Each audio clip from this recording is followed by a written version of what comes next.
Hello everyone, welcome back to my channel. আজ তোমাদের সাথে একটা মজার রেসিপি শেয়ার করব। বেশ কিছুদিন হলো ব্রেকফাস্টে আমরা এটাই ট্রাই করছি, খুব সহজ পদ্ধতিতে। তবে আজকে আমল দুধ দিচ্ছি কারণ লিকুইড দুধ নেই, মধু লাগছে।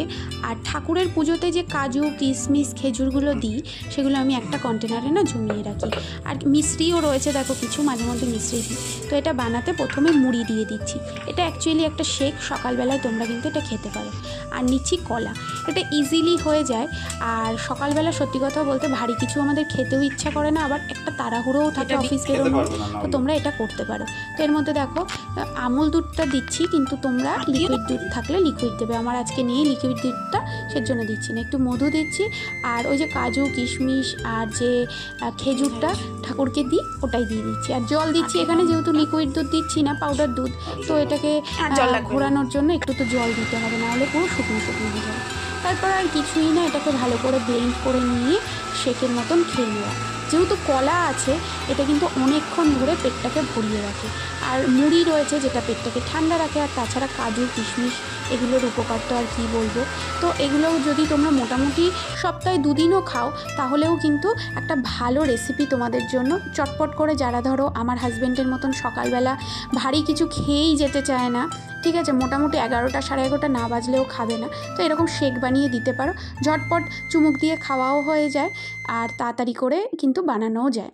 তারপরে আজকে না ঘরটা আমরা আজকে দেখতে বসেছিলাম খুচরো কত টাকা জমেছে। যেগুলো নোট মানে আগে খুচরো, সেগুলো নোট বানিয়ে নিয়েছিলাম, বেশিরভাগই খুচরো রাখা হয়, তো নোটগুলো এক সাইড করে রাখলাম আর খুচরোগুলোও গুনে নিলাম। তারপর আর কি, এই দিনের কাজ যেটা থাকে, পুজো টুজো দিয়ে ঘর বাড়ির কাজ সেরে নিয়ে রান্নাবান্না করা।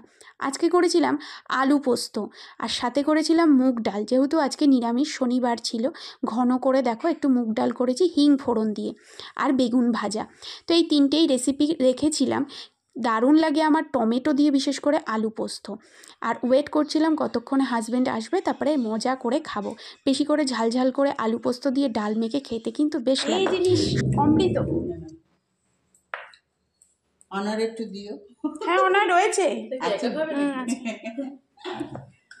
না, অনায় ভালো খায় কচু বাটা। ও ব্লগ করছে না, এইটা না, চলো এটা চলো। টেস্টি টেস্টি কচু বাটা। দিদি গেছিল কুম্ভতে স্নান করতে।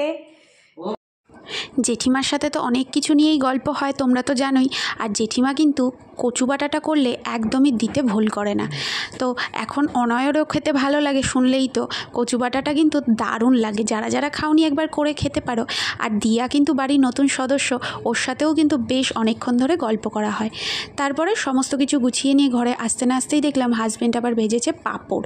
তো পাঁপড়টাও অ্যাড অন হয়েছে, যেহেতু ডাল আছে। আর আজকে কতগুলো আইটেম হয়ে গেল সেটা তোমরাই একবার দেখে নাও। ডাল রয়েছে, পাঁপড় ভাজা, বেগুন ভাজা, আর টমেটো দিয়ে কাঁচা লঙ্কা দিয়ে পোস্ত। 7:30 মানে 7:45 বেজে গেছে। তো এতক্ষণ চাটা খেলাম, গল্প টল্প করলাম, এরপরে রেডি হব। রেডি হয়ে কোথায় বেরোচ্ছি সেটাই তোমাদেরকে বলবো। আগে রেডি হয়ে নিই ঝটপট, তারপর তোমাদের সাথে শেয়ার করছি কি করছি। আজকে মোটামুটি একটা বড় ভ্লগ রেডি করব বলে ভেবেছি, এবং একটা শর্ট ভিডিও আজকে আপলোডও দেব। তবে হাঁটতে যাব ভেবেছিলাম, তো সেটা হচ্ছে না, কারণ অনেকটা দূরত্বে যাব, বাইক নিয়ে যেতে হবে।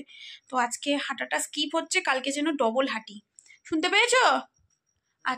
আজকে হাঁটাটা যেহেতু স্কিপ হচ্ছে, কালকে সানডেতে কিন্তু ডবল হাঁটতে হবে। Are you agree with me? Okay, done. তো চলো ঝটপট রেডি হই।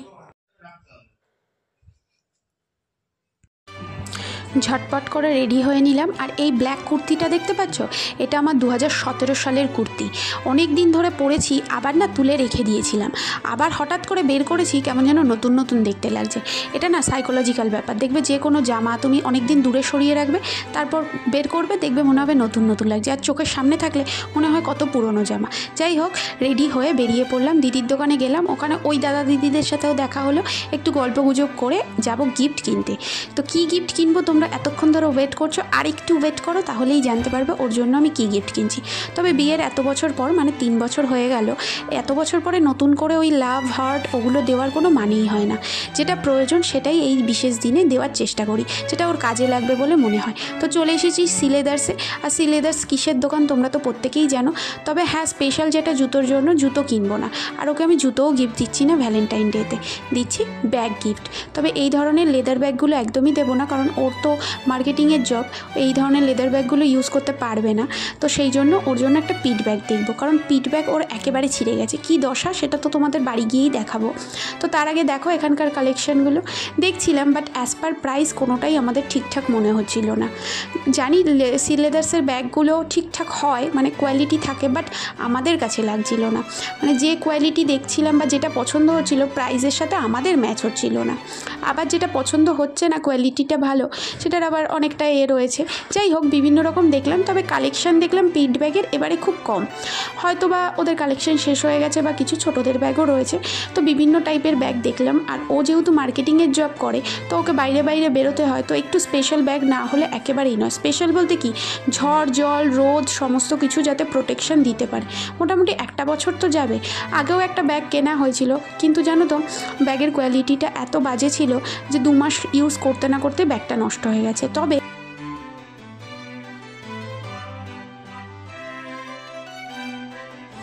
বেরিয়ে এলাম শ্রীলেদার্স থেকে, এবার যাবো স্টেশন অ্যান্ড রোডের দিকে। ওখানেও না বেশ অনেকগুলো পরপর ব্যাগের দোকান রয়েছে। তো দোকান থেকে ওদের চেন টেন লাগিয়ে দেওয়ার ব্যবস্থাও থাকে। তো ভাবলাম দোকান থেকেও ভালো দেখে ব্যাগ নিতে পারলে খুব ভালো হয়।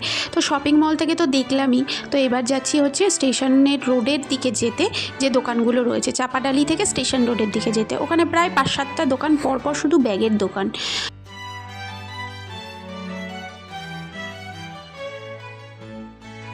তো চলে এসেছি দেখো একটা দোকানে। এখানে পরপর অনেকগুলোই দোকান ছিল, প্রথম দোকানটাতেই চলে এসেছি।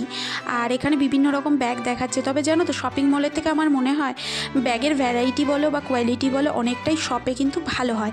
আর দামাদামির যে ব্যবস্থাটা সেটা কিন্তু খুবই ভালো। আমরা কিন্তু কখনোই শপিং মলে গিয়ে দামাদামি করতে পারি না, যেটা কেমন যেন লাগে। আমার মনে হয় যে একটা কোয়ালিটি তোমার যদি মনে না হয় যে দাম অনুযায়ী ঠিকঠাক, তো তুমি দামাদামি করতেই পারো, কিন্তু শপিং মলে কিন্তু সেটা হয় না। আর আমরা আমাদের স্ট্যান্ডার্ডিটি দেখাতে গিয়ে আমরা শপিং মলে কখনোই বলি না যেটার কোয়ালিটি অনুযায়ী দামটা একেবারেই নয়। এটা কিন্তু কখনোই আমরা তাদেরকে প্রশ্ন করি না, পছন্দ না হলে রেখে দিই অথবা সেটা নিই না। অনেক সময় এরকমও হয় যে আমরা জানি যে কোয়ালিটি অনুযায়ী ভালো না, তবুও জিনিসটা নিয়ে নিই। যাই হোক, তোমাদেরকে এবার জানাই যে ভ্যালেন্টাইন ডে উপলক্ষে কিন্তু এই ব্যাগটা আমি ওকে গিফট করছি। যেহেতু ওর খুবই প্রয়োজন ছিল, তো আমি ভেবেই রেখেছিলাম একটা ব্যাগই গিফট করব ওকে, যেহেতু প্রয়োজন। তো কোন ব্যাগটা নিলাম বাড়ি গিয়ে তোমাদেরকে দেখাচ্ছি, চলো। তো কথাবার্তা বলে একটু মানে দাম দর করলাম, তো খুব বেশি নয়, 50 টাকা কমিয়েছে। কোন ব্যাগটা নিলাম চলো বাড়ি গিয়ে তোমাদেরকে দেখাই। চলে এসেছি বাড়িতে। এবার তোমাদেরকে দেখাই, এই হলো গিয়ে আমার ক্লাস 11-এর ব্যাগ, যেটা কিনা এখনও পর্যন্ত ও ইউজ করছে। ব্যাগটার দশা দেখতে পাচ্ছ? হ্যাঁ, তোমরা ঠিকই শুনেছো, আমার ক্লাস 11-এর ব্যাগ। ব্যাগটার কোয়ালিটি কতটা ভালো মানে বুঝতে পারছো? আমি কিন্তু ক্লাস 11-এ এই ব্যাগটা আমাকে আমার মা কিনে দিয়েছিল। তো ব্যাগটার এখন ছিন্ন দশা, মানে এপাশে বটলের জায়গা তো ছিঁড়ে গেছে, নিচে ছিঁড়ে গেছে, মানে এতদিন কোনো ব্যাগ টেকেই না। তবে কোয়ালিটিটা এত ভালো ছিল, তবে দাম কিন্তু তখন একটু বেশি নিয়েছিল। আর দোকানদার বলেছিল ইউজ করে দেখুন, ভালো হবে। সত্যিই ভালো হয়েছে ব্যাগটা। এতদিন আমি এত ইউজ করেছি, বুঝতেই পারছো, আমার school life, college life, even আমি আমার চাকরির লাইফেও এই ব্যাগটা ইউজ করেছি, এবং ও প্রায় 1.5 বছর এই ব্যাগটা ইউজ করছে। আর আজকে এই ব্যাগটা আনা হলো। জানি না কতটা ভালো হবে, তবে দেখে তো মনে হলো ভালো হবে। মোটামুটি 1-1.5 বছর গেলেই হবে। এখন সব জিনিসেরই গ্যারান্টি দেওয়া যায় না, যতই তুমি কোয়ালিটির ব্যাপারে নির্বাচন করো না কেন। তো দেখা যাক তাও কীরকম হয়। দোকানদার তো বললে এটাও ভালো হবে। তো এরপরে আবার রান্না খাওয়া দাওয়ার ব্যবস্থা রাতের জন্য। রুটি করতে বসে পড়েছি। তো আটা মেখে নিয়ে বেলা পর্যন্ত আমার ডিউটি থাকে, আর রুটিটা সেকে দেওয়া পর্যন্ত ওর ডিউটি থাকে। আর গোল গোল হচ্ছে কি না জানিও, পুরো গোল আমার কোনো দিনই হয় না, তবে চেষ্টা করছি। আর ওকে রুটি করতে দেওয়া মানে সেটাকে পরোটা করার চেষ্টা করবে। তো আটা দিয়েই করেছিলাম, ও দেখলাম এসে তেল দিয়ে ভেজে দিচ্ছে। আর এখানে গান চালিয়েই কাজ করছে। তো আমি রুটিটা ভালো করে সেঁকতে পারি না, সেই জন্য ওকে দিই। আর ও কী করে, তেলে ভেজে নেয়। অল্প তেল দেয়, তবুও তেল দেবে। তবে আমার না এই রুটির থেকে পরোটা খাওয়াতে খুব বেশি আমি অ্যাডিক্টেড ছিলাম আগে, কিন্তু এখন একেবারেই নই। তো যাই হোক, ও গান চালিয়ে নাচ করতে করতে কাজ করছে বলে আর আমি কিছু বললাম না।